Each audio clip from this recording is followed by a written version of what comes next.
Hey everybody, Andrew Barkis, State Representative, 2nd Legislative District, coming to you from the state capitol at the end of week one of the 2024 session. You know, this is my ninth session, almost 8 years in the legislature, and I gotta tell you, this week has felt like one of the busiest weeks I've ever had in the legislature. So much happening around policy, whether it's public safety, housing, transportation, so many different things. And it got off to a big start, day one, with a bill that I proposed last year called lot splitting, another bill to get at our supply issue, our housing crisis in the state of Washington. House Bill 1245 allows a person who has a lot of a certain size to split that and make it available to build upon, put an ADU on it, or anything else that they want to within the confines of what the zoning allows. That bill made it off the floor 94-4, heading over to the Senate, where it's going to be enhanced and fixed a little bit with some of the work we did this summer to make it a really good product, get it back over here, and hopefully put it into law at the end of the session. So there's good bills happening on the supply side, lots of good policy to continue the work that we did last year in 2023. But there's also bad policy that's coming through, and it's usually what we see in this balance back and forth. We take a couple steps forward, then we want to take a couple steps backward. And I'll tell you the one that will tell you take it backward, and that is rent control, or what they're now packaging as rent stabilization. House Bill 2114 was heard yesterday in committee, and this bill caps rents at 5%.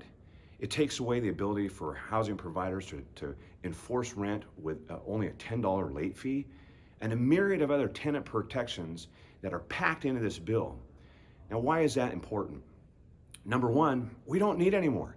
We have done at least 8 to 10 pieces of legislation over the last several years, all tenant-centric, to give the tenants the protections that they need. Some are good, some are bad, but they're all working out of conjunction with one another. The rent capping is messing with the market.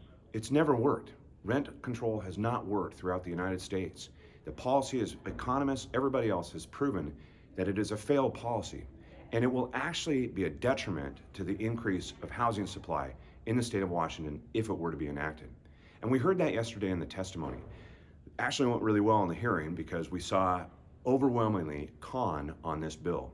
Of course, we heard from the tenants who were suffering, and we want to address that with different solutions, like voucher program, like helping the most vulnerable, like making sure that there's opportunity for them to gain access to the resources they need to be able to pay their rent.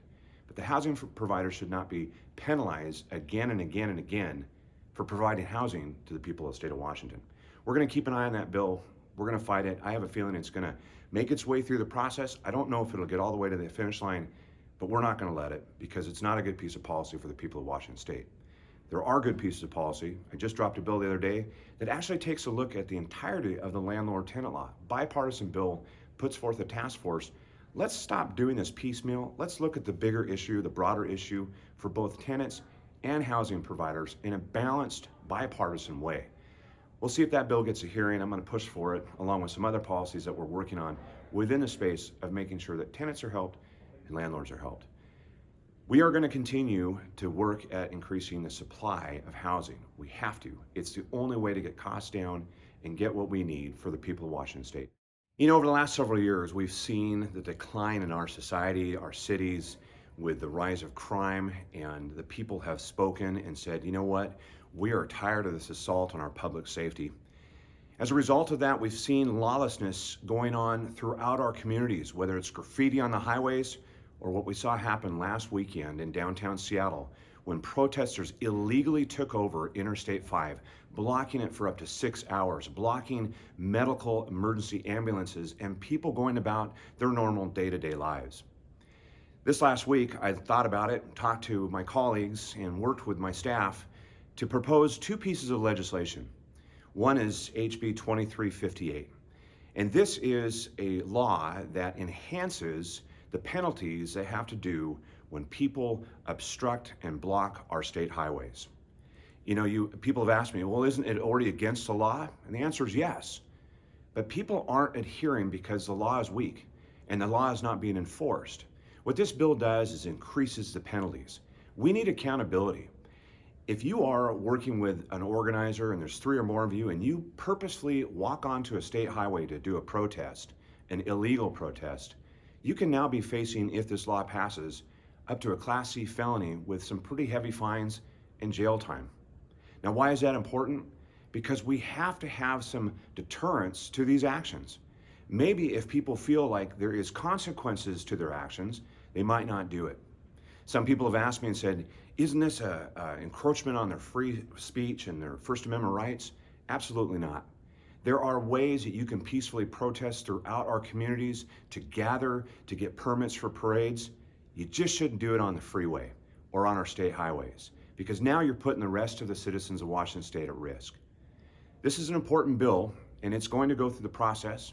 I'm happy to report I have a Democrat co-sponsor and Representative Hackney, and many others, almost 40 people have signed on to this. The response has been overwhelming. People are tired of seeing our communities overrun by lawlessness.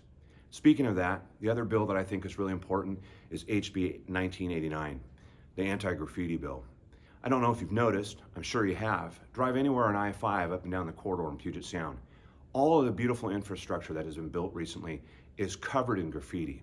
And the agency, the Department of Transportation, can't keep up on cleaning it up because it just reappears.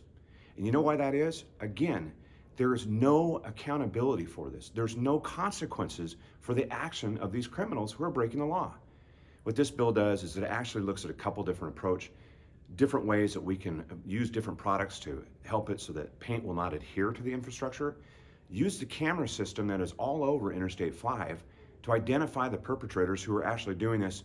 And then it says, the prosecutors and law enforcement need to work together to find those people who are doing it and pursue the extent of the law to prosecute.